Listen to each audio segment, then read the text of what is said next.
जब मैं प्रोग्राम करने जाती थी 2-3 गाने हुए नहीं कि सारी औरतें कहती चोली चोली चोली। और उसके बाद मजे शबाना मेरी बहुत अच्छी दोस्त बन गई और शबाना से बेतकल्लुफी का ऐसा रिश्ता हो गया कि आप मानेंगे नहीं कि वो कुछ भी लिबर्टी मेरे साथ ले लेती। 4 मिनट जाऊँ उस समय अपना स्मिता और शबाना कभी कभी बुर्का उनको डालना पड़ जाता था। वेलकम टू सज्जनपुर में मुझे आईफा के लिए नॉमिनेट किया गया था और शाम ने मुझे सिर्फ डंडे के जोर पे बुलाया था कि बहुत छोटा रोल है, आ जाओ तुम।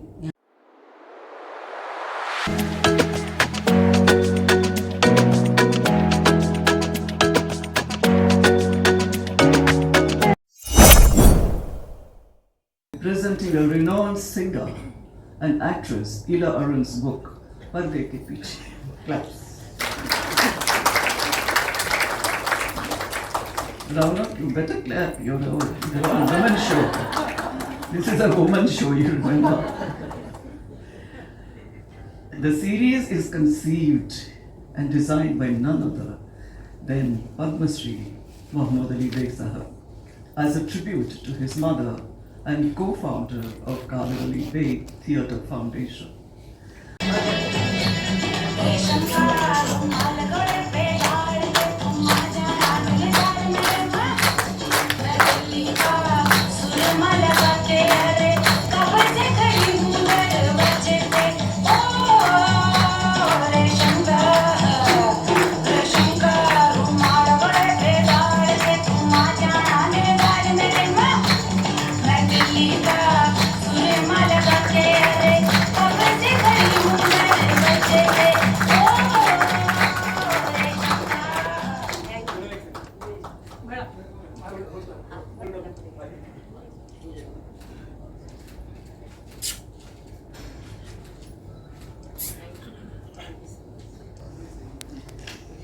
So we have this series now, Ila Arun ji and Parde Ke Piche was co-authored by Anjula Bedi, who's herself an actress, and coordinating it, reading excerpts, will be Noor Beg with them on stage. And performing platforms, and of course actors' tantrums. But despite all odds, we recently proudly celebrated our 42nd year. रंगमंच, फिर small screen, फिर बिगर screen, फिर जिंदगी, फिर वो औरतें जिनका जिक्र आपने किया। क्योंकि किताब सिर्फ मेरी नहीं है, किताब मेरे इर्द गिर्द जो मुझे प्रेरणा देती हैं। मैंने वुमेन्स वॉइस की आपने बात कही, तो एक तरफ मैं वुमेन को सेलिब्रेट करती हूँ, उसकी माफ़ करिएगा अगर वो जवान औरत है तो उसकी ऊँफ को भी मैं निगोड़ी कैसी जवानी है जो बात सुने ना मेरी, ये भी गाना है। रेशम का रुमाल भी है और फिल्मी तो कई गाने हैं, पर फोक ट्रेडिशन की। पर मैं, क्योंकि मुझे पात्रों को जीना बहुत अच्छा लगता है, मुझे ख़ास तौर से क्योंकि मैं विमेन हूँ, तो औरत की आवाज़, और राजस्थान से हूँ, तो वो औरत जो घूंघट में रही, जो बोल नहीं सकी, जहाँ पे मैंने ज़िंदगी में चाइल्ड मैरिजेस देखी हैं या सती प्रथा देखी है, या औरतें जो हैं वो बोल नहीं पा रही, उनको भी एड्रेस किया through Henry Gibson. So there is a lot in this book. पर सबसे पहले ये है कि एडवर्टाइजिंग वर्ल्ड से भी हमारा खासा लेना देना है। मेरे 2 भाई पीयूष पांडे और प्रसून पांडे एडवर्टाइजिंग में। मैंने सबने पूछा कि नाम हिंदी में क्यों, तो मैंने कहा कि कुछ तो उन लोगों के लिए जिनको मैं जवाब देना चाहती हूँ कि भाई चोली के पीछे नहीं, पर्दे के पीछे देखो कौन है। दूसरा, it works sometimes you think कि किताब इंग्लिश में और टाइटल हिंदी में क्यों, तो आज ज़रूर किताब खुलेंगी और फिर आप देखेंगे कि इसमें क्या है। एक बात और मुझे कहनी है कि now I must introduce my को ऑथर अंजुला बेदी। मैं हिंदी में लिखती हूँ, पर एक छोटी सी माइथोलॉजी की एक कहानी आपको सुनाना चाहती हूँ कि वो आपको समझा देगी कि अगर हिंदी में लिखती हूँ तो पहली किताब इंग्लिश में क्यों। तो उसके पीछे ये है कि एक बार क्या हुआ। हाँ, तो किताब का पूरा नाम है पर्दे के पीछे as told to Anjula Bedi. So it's not saying that author is Ila Arun only, as told to Anjula ji. तो उसके पीछे माइथोलॉजी की बात है कि एक बार ब्रह्मा जी ने वेद व्यास को बुलाया और कहा कि वेद व्यास जी, आपने महाभारत को जिया है, आप एक एक पात्र से परिचित हैं, तो आप लिख डालिए महाभारत। तो वेद व्यास जी ने कहा कि मालूम तो मुझे सब है, सब पात्र को मैं जानता हूँ, पर मेरी जो संस्कृत है वो इतनी अच्छी नहीं है, मेरी लिखावट इतनी अच्छी नहीं है, तो मुझे कोई ढूंढना पड़ेगा जो लिखिए। तो उन्होंने कहा ढूंढो, तो सारी दुनिया में चक्कर लगाते रहे, फिर उनको गणेश जी मिले। तब गणेश जी से उन्होंने कहा कि तुम लिखो, पर कंडीशन ये होगी कि तुम जो भी लिखोगे उसमें विट मेरा होगा, सोल मेरी होगी, आत्मा मेरी होगी। तो गणेश जी ने कहा कि ठीक है, पर आप ना रुकिएगा मत, धारा प्रवाह नॉन स्टॉप। पर वेद व्यास बहुत चालाक थे, उनकी वो हर, आपने महाभारत देखिए कॉम्प्लेक्सिटी कितनी है, मतलब हर जगह ट्विस्ट आ जाता है, वो समझने के लिए गणेश जी पॉज लेते थे और उसमें वेद व्यास जी जो थे वो सांस ले लेते थे। तो मैं वेद व्यास हूँ और ब्रह्मा कौन है? पेंगुइन। पेंगुइन ने ये कहा कि इंग्लिश में लिखो, मेरी अंग्रेजी कमजोर है। तो मैंने कहा ये कैसे भाई, मैं लिखती हिंदी में हूँ और हिंदी में ही किताब आएगी। पर उन्होंने कहा कि ओरिजिनल पहले आपको हमें देनी पड़ेगी, तो उसका कुछ ढूंढना पड़ा।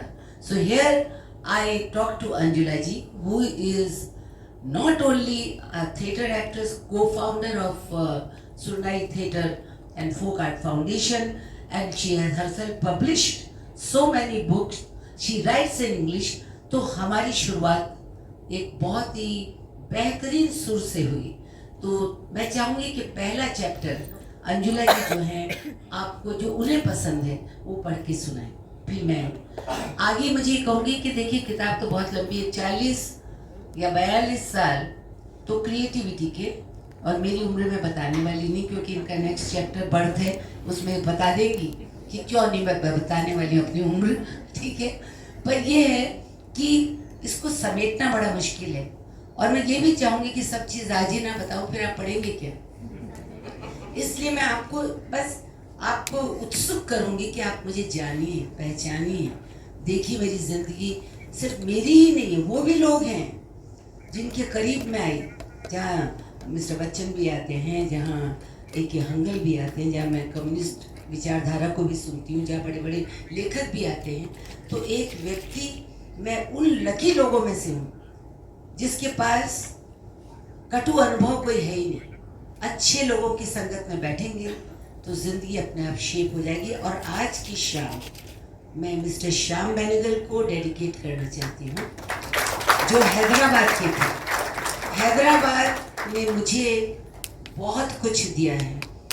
पहली फिल्म मंडी की शुरुआत वहाँ से हुई, उसके बाद 5 फिल्में। आज यहाँ जहाँ बंजारा हिल्स में बैठे, जो बंजारा हिल्स की रॉक्स को मैं ढूंढ रही थी, जो थी नहीं, सब गायब हो चुकी थी।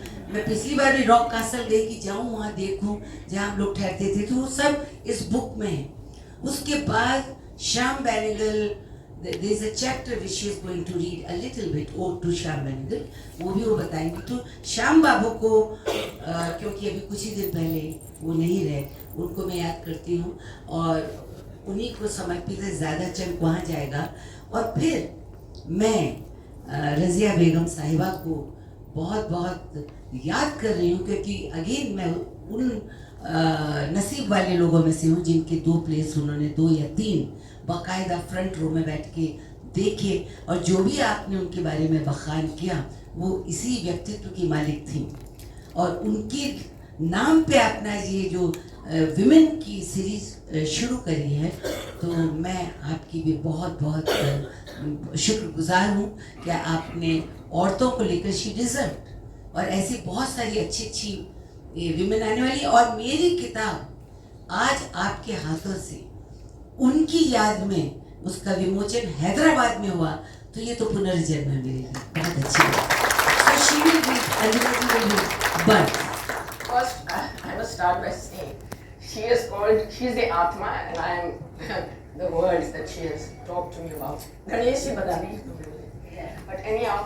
मैं जाऊँ उस समय अपना स्मिता और शबाना कभी कभी बुर्का उनको डालना पड़ जाता था, और इतने रुमाल मैंने लिए, मैं सबको गिफ्ट करती घूमती थी। हैदराबाद मेरे दिल के बहुत करीब है। उसके बाद आपने जो ये सिलसिला चालू करा और ये ऑडियंस हमारा एक्सटेंडेड फैमिली, हमारी परिवार आप बन चुके हैं, क्योंकि मैं आपकी वजह से आती रहती हूँ और जो भी छोटा मोटा करती हूँ तो फिर मुझे अच्छा लगता है, because A lovely audience, so I enjoy. तो एक मैं बताती हूँ कि अगर आप ऑब्जर्वेंट हैं तो कभी कभी शाम की फिल्मों में ना वो इम्प्रोवाइजेशन की बहुत गुंजाइश थी। वेलकम टू सज्जनपुर में मुझे आईफा के लिए नॉमिनेट किया गया था और शाम ने मुझे सिर्फ डंडे के जोर पे बुलाया था कि बहुत छोटा रोल है, आ जाओ तुम यहाँ पे कर लेना। पर मैंने जब शाम को पढ़ा तो मैंने कहा इसमें ये भी हो सकता है, ये भी हो सकता है, ये भी हो सकता है, ऐसे करते करते मैंने अपनी जगह बना ली। वो जो मैं छींकती हूँ और उसके साथ में नाक पोंछती हूँ और कि जब मैं रोती हूँ मुझे छींक आती है, वो सबसे ज़्यादा हिट हो गया, यू नो।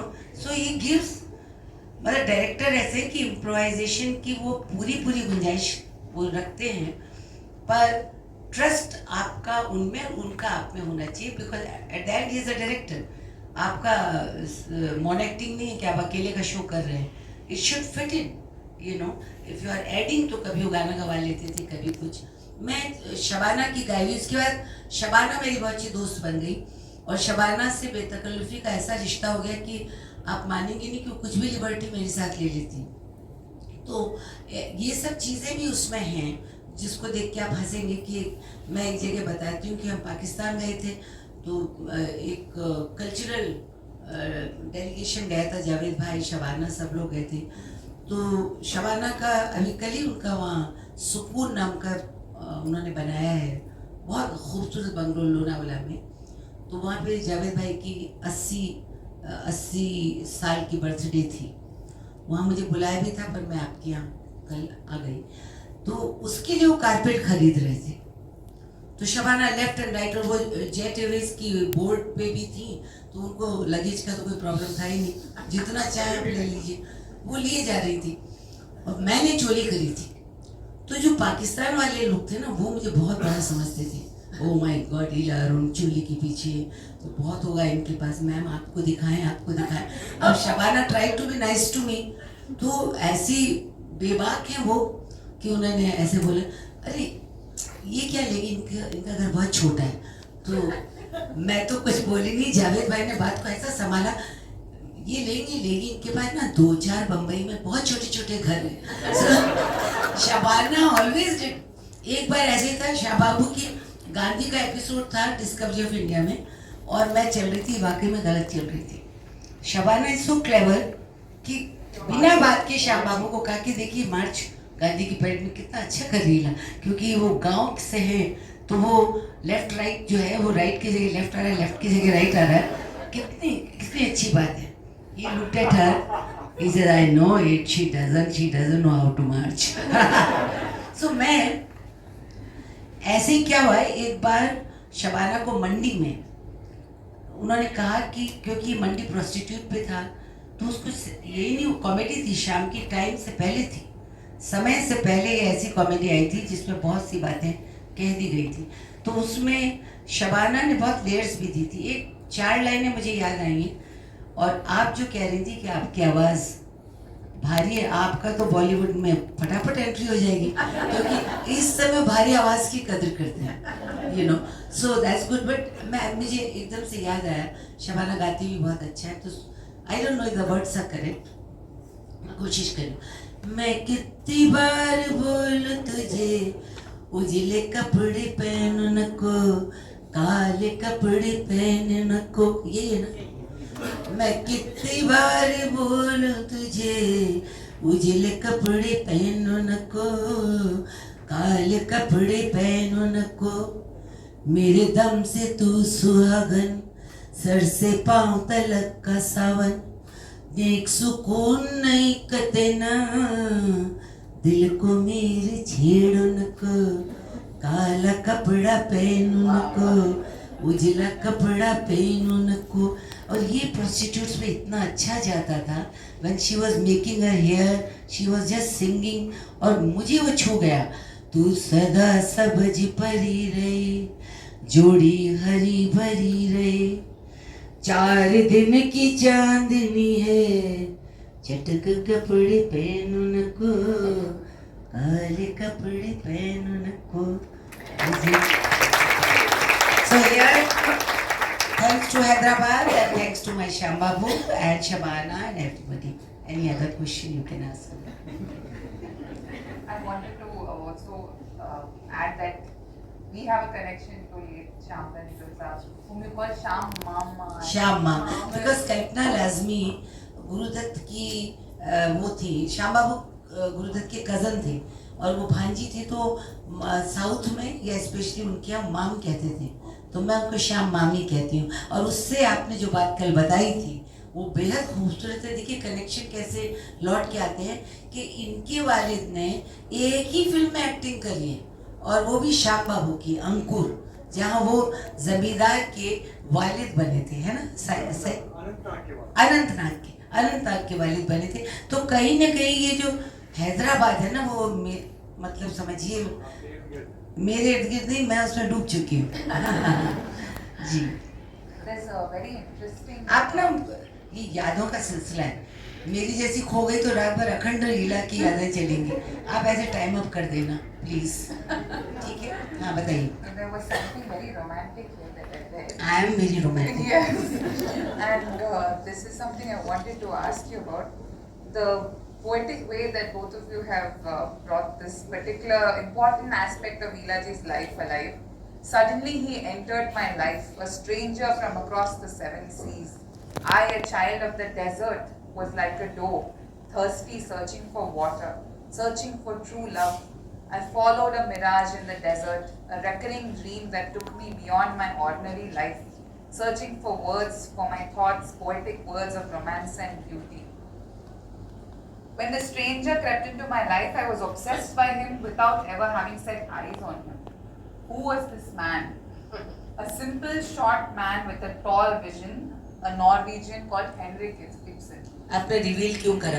क्योंकि मैं ये बताना चाह रही थी कि इसका जो टाइटल है वो क्या है? Love with a stranger. हाँ, तो उससे अगर आम पेपराजी होता है ना, तो वो सोचता है एक्स्ट्रा मैरिटल रिलेशनशिप है. इनकी जिंदगी में कोई ना कोई पर है मेरा इश्क, और एक डेड आदमी से जिसका 2028 में 200 साल हो जाएंगे, पर उन्होंने इतने खूबसूरत नाटक लिखे. I know lot of people are Shakespeare के दीवाने, पर मैं एक ऐसी हूँ जो इब्सन की दीवानी हूँ, क्योंकि उन्होंने, और चाहे डॉल्स हाउस लीजिए, हेडा गाबलर लीजिए, लिली फ्रॉम द सी, मिराज जिसको मैंने राजस्थान में किया है, फिर पियर गिंट लीजिए, मैं 5 प्लेज उनके कर चुकी हूँ एडेप्ट, और छठा जो है इसी चक्कर में वो जो अवार्ड नॉर्वेजियन किंग ने जो मुझे दिया. So one of the highest honors from the royal family of Norway. So basically क्या है कि इश्क के लिए, इश्क तो मेरा हुआ है काम के लिए. Led to award. कुछ चीजें बताई नहीं जाती है ना, तो वो मैं अंदर रखती हूँ. तो आप जब किताब पढ़ेंगे तो आप समझ जाएंगे कि कौन सी, चाहे वो स्कूल है, चाहे वो थिएटर है, चाहे वो फोक म्यूजिक है. But if you have a time you can read birth.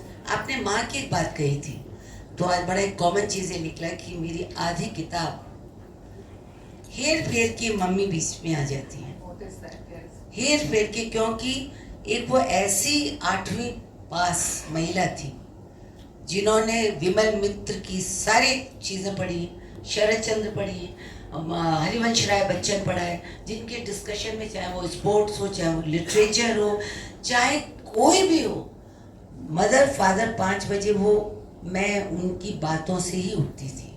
और वो ऐसी थी कि 9 बच्चे पाल के उसमें 7 लड़कियां, और 7 लड़कियों का भी देखिए कि उस ज़माने में कुछ भी टेढ़ा मेढ़ा हो सकता था, क्योंकि अल्लाह की मेहरबानी से देखने में सब ठीक ठाक थी. तो ऐसा हो सकता था कि कोई इधर गया कोई उधर गया, पर उनका एक क्लैपर रहता था जो मैंने इसमें लिखा हुआ है, आवेश में विवेक कभी मत खोना. वो आवेश भावनाओं का हो सकता है, वो करियर को लेके हो सकता है. तो जब भी लोग मुझसे पूछते हैं, तो इस किताब में भी ऐसा तो है नहीं कि 16-17 साल तो मैंने भी पार किए कि मुझे लड़का नहीं पसंद आया होगा या कुछ उन्माद मेरे में नहीं जन्मे होंगे, पर आवेश में जो विवेक है वो आपको एक विजडम देता है, नहीं तो कहीं हम फिर कहीं और ही बैठे होते, क्योंकि वो दौर होता है उसमें अगर आपके अंदर की प्रतिभाओं को उजागर नहीं किया जाए, आपको आप कौन है, आपका वजूद क्या है, आप क्या क्या कर सकते हैं, अगर नहीं किया तो फिर एक आम मिडिल क्लास की लड़की सोचती है this is the end and she can fall in love. और उसमें एक बहुत, क्योंकि हमारे पास वक्त है कम है, अंजुला जी के पास है कि मिडिल क्लास में जो मैं उसका, अगर आप पढ़ रहे हो कि पढ़ेंगी, अच्छा शी इज रीडिंग बर्थ, पर मैं आपको बताऊं कि छोटा सा हो जाएगा बिकॉज आई टेल कि एक इसमें है कि इम्पैक्ट ऑफ सिनेमा। तो जिस तरह की सिनेमा हम देखा करते थे हमारे ज़माने में, उसकी मतलब मुस्लिम स्टोरीज होती थी और ज़्यादातर कोडिज्म पे होता था, और सारंगी बज रही है और क्या कहते हैं, मोगरे महक रहे हैं, मलमल का कुर्ता पहना हुआ एक हैंडसम सा आदमी ऊपर जा रहा है और फिर वो नाच रही। कैन यू बिलीव इट, मैं इतना सा है पढ़ी, एक छोटा सा मैं पढ़ती हूँ कि मेरा दबा हुआ ख्वाब क्या था, मेरा करियर में क्या कहना चाहती थी। शिवरी, हाँ, बिकॉज ऑफ माई मदर। थोड़ा सा पढ़, अब जहाँ ट्रिब्यूट की बात है, अगर आपने मेरी माँ की बात नहीं सुनी तो एक कंफ्यूजन है कि मैं कब पैदा हुई, और मेरी एक नहीं 5 बर्थडे हैं, उस पे ये है। Book has all this endnotes. अगर आप में से किसी को वाकई में कुछ पूछना है तो पूछिए, ऐसे हमने काफ़ी बता दिया।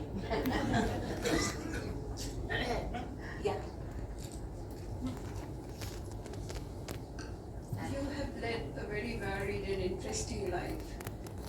But what touches your soul most, acting or singing? Very simple answer, both. Where I get, in singing, I act. In acting, I sing. Because both of them needs a sur. Singing में expression की ज़रूरत है। कल्याण जी भाई used to tell Sadhna and Alka, who are far better singer than me, that learn expression from Ila. And in acting, there has to be certain, सुर set करता है कि किस तरीके से आप कौन से सीन को हैंडल करेंगे।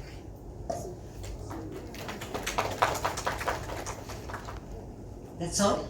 So, I'm Rajeshwari. I spoke to you in the afternoon actually. Yeah. When that song Choli Ke Piche Kya Hai has come to you, Yeah. and I know while you say it's been good for your career, you also say it with a little bit of there is a note that you're not very happy with the fact that people associate you with that song. So what took you for you to get out of that image? Because in film industry especially, people do associate a certain kind of songs. That's with certain it. kind Yeah, thank you very much. Actually, because the time is less, we have a fantastic chapter. वो आप लोगों को पढ़ना पड़ेगा। इसका मतलब किताब खरीदनी पड़ेगी। तो उसमें सारा एक्सप्लेन किया हुआ है कि एक सिंगर को या एक एक्टर को ब्रेक तो जरूर चाहिए। तो उस समय आप सोचते कि मुझे ब्रेक मिल गया। उसके चोली के पीछे बहुत ही इंटरेस्टिंग चैप्टर है which you should read, but and में ये भी है कि हिपोक्रेसी ऑफ मैन, कि मेरे पास वो भी ज़माना है जब मैं शादियों के प्रोग्राम करती थी तो उनके दादा दादी नेगोशिएशन करने के लिए आते थे कि भाई आपको करना होगा, दादीज नहीं, ओनली दादाज और मामाज और भाई। फिर वो आते थे, फिर वो मुझसे कहते थे आप ही चाहिए, आप फोक आपका इतना अच्छा है और आप ही को करना है। ऐसा ठीक है, तो मैनेजर से बात कर लीजिए, ऑल दिस मनी मतलब वो सब हो जाएगा, आपको जो चाहिए, पर आप वो गाना मत गाइएगा। फिर मैं उनको छेड़ती थी, वो का मतलब तो आप समझते हैं ना, वो ऐसे वो का क्या, वो आप नहीं गाइए, तो ऐसा नहीं गाऊंगी भाई, नहीं आप मानेंगे नहीं। मैं अपनी बिकॉज जो भी मैं कुछ हूँ उसमें मारवाड़ी कम्युनिटी का बहुत हाथ है, बहुत उन्होंने मुझे बहुत प्यार किया। जब मैं प्रोग्राम करने जाती थी 2-3 गाने हुए नहीं कि सारी औरतें कहती चोली चोली चोली, और उसके बाद मजे की बात यह है कि मैं कहती थी नहीं भाई ये दादाजी से पूछ लो, वो मना किया। मैं तैयार करके जाती थी गाना, because you have to prepare with the musicians, without them you can't sing. और मेरी पूरी तैयारी होती थी, फिर वो खड़ी हो जाती थी, सब डांस करती थी, होने वाली बहू भी डांस करती थी और दादाजी नछावर कर रहे होते थे। इमेज तो ऐसा है महामंगा किया जोधा अकबर में, तो उसके बाद मुझे वैम्प के रोल मिलने लगे। अगर आप व्हाइट एक बार आपने बालों पे लगा लिया तो बुढ़िया कहीं मिलेगा। आई एम लकी कि जो मुझे नहीं करना था, पैसे थे तो भी नहीं किया। आफ्टर चोली के पीछे मुझे एड्स भी मिले, चप्पल के नीचे क्या है, पानी के पीछे क्या है। I would have been really, कौन सी चप्पल, एक बहुत फेमस है जो ऐड करवाती है, उसका आया था। तो हाँ फाइनली क्रैड में भी, अभी जो क्रैड का आया, फिर मैंने कहा करवा लो भैया, अगर इतना पैसा इतना दो, तो फिर मैंने कर ही दिया, बिकॉज चोली में भी नहीं इतना पेमेंट हुआ, तो जो क्रैड के ऐड में। सो जिंदगी एक समझौता है, और आर्टिस्ट मेरा जैसा अगर उसूल पे टिका रहेगा तो भूखा ही रहेगा। मैं तब तक टिकी रही, now I am desperate. Anyway, so I think we wind up. Thank you.